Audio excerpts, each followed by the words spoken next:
ধরে 12ই ফেব্রুয়ারির নির্বাচন শেষ হওয়ার জন্য অপেক্ষা করছিলেন জেনারেল।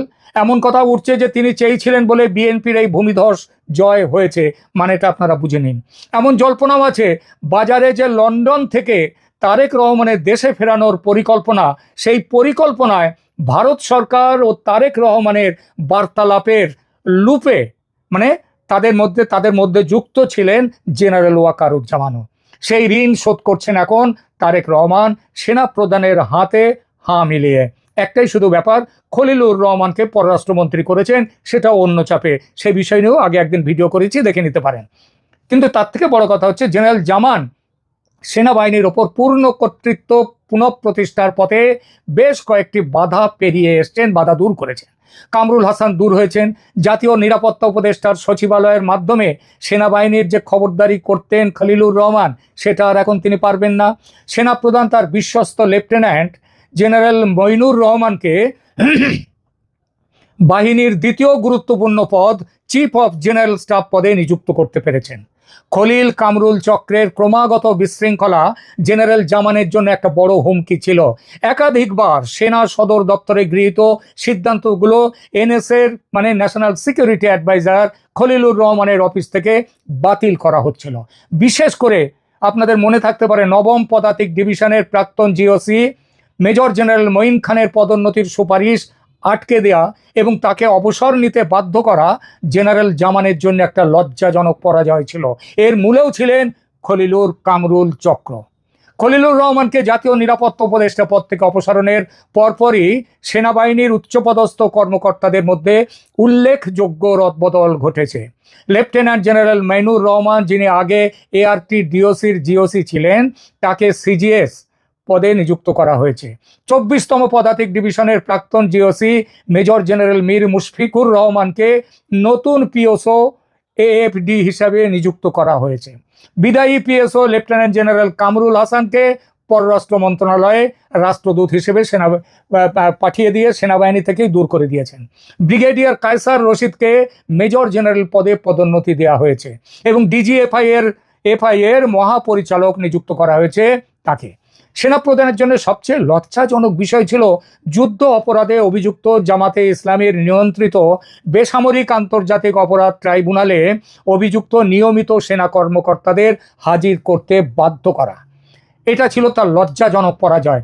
বাংলাদেশের ইতিহাসে রক্তাক্ত বেসামরিক আদালত নামে পরিচিত সামরিক কর্মকর্তাদের বিচার ব্যতিক্রমী। সাধারণত সামরিক কর্মকর্তাদের বিরুদ্ধে অভিযোগ সামরিক আদালতে বিচার করা হয়। সেনা কর্মকর্তাদের একটি বড় অংশের চাপ সত্ত্বেও সেনা প্রধান তৎকালীন আইসিটির প্রধান প্রসিকিউটর তাজুল ইসলামকে সামরিক কর্মকর্তাদের বেসামরিক আদালতে হাজির হওয়ার সিদ্ধান্ত থেকে সরে আসতে রাজি করাতে অনুরোধ করেও ব্যর্থ হন। কারণ তাজুল ইসলামের পিছনে ছিলেন মোহাম্মদ ইউনূস, পিছনে ছিল জামাত। প্রাক্তন প্রধান বিচারপতি রিফাত আহমেদের বাসভবনে গিয়ে তার সাথে দেখা করার এবং তাজুলকে সেনা সদর দপ্তরে তলব করার পরেও জেনারেল জামান বেসামরিক আদালতে সামরিক কর্মকর্তাদের বিরুদ্ধে অভিযোগ গঠন আটকাতে পারেননি। এটা তার পরাজয়। মোহাম্মদ ইউনূসের সাথেও তিনি দেখা করেছিলেন, যেদিন প্রধান বিচারপতির সাথে দেখা করেন সেই একই দিনে, তাতেও কোনো লাভ হয়নি। প্রাক্তন এনএসএ খলিলুর রহমান এবং লেফটেন্যান্ট জেনারেল কামরুল হাসানের সেনাবাহিনীর মধ্যে সমান্তরাল তত্ত্বাবধান সামরিক বাহিনীর মধ্যে অসন্তোষ তৈরি করেছিল। খলিলুর রহমানের অফিস কার্যকরভাবে বিকল্প সেনা দপ্তর হিসেবে কাজ শুরু করেছিল। পদোন্নতি এবং বদলির বাইরেও খলিল সামরিক সরঞ্জাম ক্রয় এবং অন্যান্য নীতিগত বিষয়ে হস্তক্ষেপ করার জন্য পিএসও কামরুলকে ব্যবহার করেছিলেন। জেনারেল জামানকে অস্থিতিশীল করার জন্য বেশ কয়েকটা প্রচেষ্টা করা হয়েছিল। তাকে ঊর্ধ্বতন কর্মকর্তাদের, জিওসি এবং অন্যান্য কমান্ডিং অফিসারদের সাথে ঘন ঘন বৈঠক করে অস্বস্তিকর পরিস্থিতি সামাল দিতে হয়েছিল।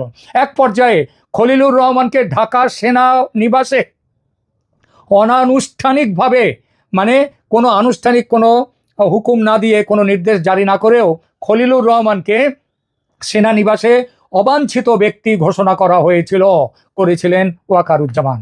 আপাতত জেনারেল জামানকে সেই বিব্রতকর পরিস্থিতি থেকে মুক্তি দেওয়া হয়েছে। জেনারেল জামানের জন্য আরেকটি সংবেদনশীল বিষয় হলো পূর্ববর্তী বিডিআর বর্তমানে বিজিবিতে সেনা কর্মকর্তাদের হত্যাকাণ্ড। অভিযুক্ত বিডিআর সদস্যদের ইতিমধ্যেই দীর্ঘদিন আইনের আদালতে বিচার করা হয়েছে, তারা শাস্তি ভোগ করছে। তাদের বিভিন্ন মেয়াদের সাজা দিয়ে কারাদণ্ড দেওয়া হয়েছিল। তবে গত 18 মাস ধরে আওয়ামী লীগ বিরোধী গোষ্ঠীগুলো শেখ হাসিনা সরকার এবং ভারতের মধ্যে সংযোগ আবিষ্কার করার ন্যারেটিভ নিয়ে এই মামলার গতিপথ পরিবর্তন করার চেষ্টা করেছে। সেনাপ্রধান আগেই ঘোষণা করেছিলেন বিচার সম্পন্ন হয়েছে। ওই রাউত ক্লাবের মিটিংয়ে তিনি সেখানে বলেছিলেন অপরাধীরা তাদের সাজা ভোগ করছে। তিনি বলেছিলেন এখানে কোনো ইফস অ্যান্ড বাটস নেই, যদি বা কিন্তু কোনো কথা নেই। তিনি রায়ের গতিপথ পরিবর্তনের যে কোনো প্রচেষ্টার বিরুদ্ধে ছিলেন এবং এখনও সেই জায়গায় দৃঢ় আছেন। জেনারেল জামানের পূর্ব ইতিহাসে জামাতের গন্ধ আছে শোনা যায়। যৌবনে ছাত্র শিবির করতেন, সবাই ভেবেছিল তিনি দৃঢ়ভাবে জামাতের সঙ্গে আছেন। 24-এর 5 আগস্টে যেভাবে তিনি একদম প্রথমেই আমিরে জামায়াত উচ্চারণ করেছিলেন, তখনও কিন্তু জামায়াত একটি নিষিদ্ধ রাজনৈতিক দল, তবু তাতে তিনি তার নামটাই প্রথমে বলেছিলেন আমিরে জামায়াত, এবং সেইটা বলার পরে মানুষের সন্দেহ আরো পাকা হয় যে ইনি জামাতের শিবিরের মানুষ। কিন্তু কচু উল্টে গাল ধরলো ভবিষ্যতে এসে। 18 মাসে জামাত আর জেনারেলের সম্পর্ক এমন তেতো হয়ে গেছে যে এখন হাত কামড়াচ্ছে জামাত। সেনাবাহিনীর শীর্ষ পদগুলির জামাতিকরণ প্রায় খতম হয়ে গেছে এবং জেনারেল জামানের কমান্ড পুরোপুরি প্রতিষ্ঠিত। ওদিকে আইসিটি প্রধান প্রসিকিউটর তাজুল ইসলামকে অপসারণের ফলে বেসামরিক আদালতে নিয়মিত অফিসারদের বিচারের সমস্যা সমাধানের পথ খুলে গেছে। জেনারেল জামান সেনাবাহিনীকে একটি পেশাদার বাহিনীতে রূপান্তরিত করার জন্য সক্রিয় প্রচেষ্টা করেছেন। তার জন্য সাধারণ সৈন্যদের মধ্যে তিনি জনপ্রিয়। তিনি প্রায়শই বলেছেন যে তিনি বেসামরিক প্রশাসনকে সহায়তা করার জন্য নিযুক্ত সৈন্যদের দ্রুত ব্যারাকে ফিরিয়ে আনতে চান। তবে ভঙ্গুর আইন শৃঙ্খলা পরিস্থিতির কারণে ইঞ্জিনিয়ার্ড একটি নির্বাচন, তারপরে রাজনৈতিক সরকার গঠনের পরেও সেনাবাহিনী কিন্তু পুরোপুরি ব্যারাকে এখনো ফিরে আসেনি। খবরে প্রকাশ, এপ্রিল মাসে আফ্রিকায় জাতিসংঘের একটি মিশনে যোগদানের জন্য অফিসার ও সৈন্যদের একটি বিশাল দল গঠনের কথা রয়েছে। আরও বেশি মাত্রায় সেনাকে পাঠানো হবে জাতিসংঘে। এই দলের তালিকা গত জানুয়ারিতে চূড়ান্ত করা হয়েছিল।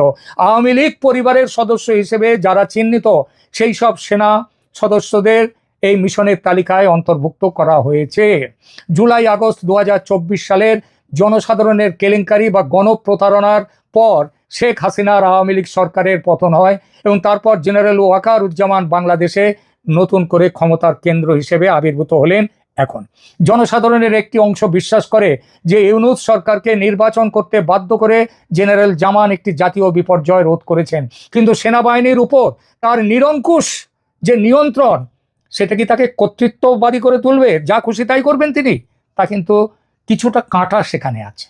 Quarter master general QMG lieutenant general Faizur Rahman তার পদেই কিন্তু রয়ে গেছেন এবং ফয়জুর রহমান পাকিস্তানপন্থী, জামাতপন্থী এবং সেনাবাহিনীর 3 নম্বর গুরুত্বপূর্ণ পদে কিন্তু তিনি বসে আছেন।